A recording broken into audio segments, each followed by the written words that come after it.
At james.crid.land, I'm James Cridland, the radio futurologist. This week, why you're wrong to pull your radio station out of TuneIn. Welcome to TuneIn's headquarters, located right here in the heart of Silicon Valley in Palo Alto. Last week, US broadcaster Entercom decided to pull its streams off TuneIn, the radio aggregator.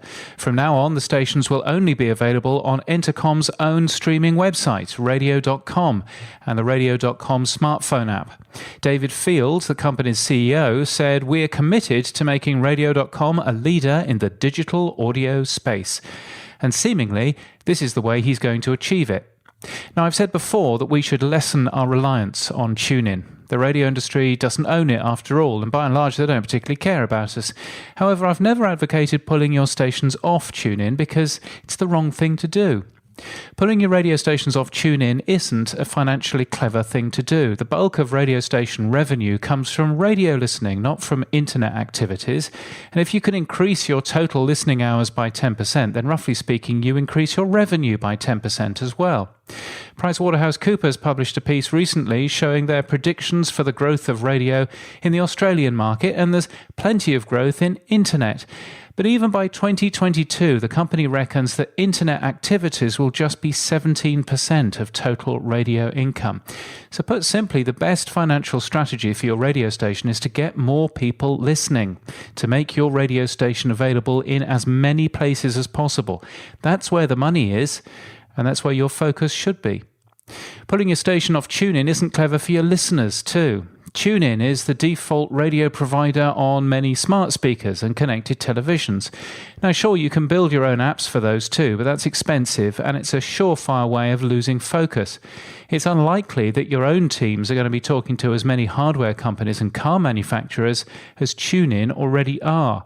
And it's really hard to be all things to all people. When your stations are removed from TuneIn, what will your listeners do? Now, sure, some of them will go and download your own app, but many of them won't, and they'll find a new radio station to listen to. And I hate to break it to you, but there are many more stations playing your easy favourites from the 80s, 90s and now. You've really not got the monopoly on that. Now, forcing your listeners to abandon an app they've chosen, presumably for a reason, is certainly a brave test of brand loyalty. But forcing listeners to choose a provably worse app is a questionable choice. TuneIn on the Apple Store has a rating of 4.6. The radio.com app has a rating of just 2.7. On Android, radio.com's app has an average review of 3.5, whereas TuneIn's app has an average of 4.4. So why would you force me to choose second best? The strategy for radio apps, I'd suggest, is relatively clear. Make your stream available on every single possible device and in every single possible app. Your radio station is the most monetizable asset that you own. An appearance here is valuable for station trial and essentially free marketing. But then use your own data, your own programming, and your own intelligence to make your own app the best listener experience. A feast for the eyes as well as for the ears.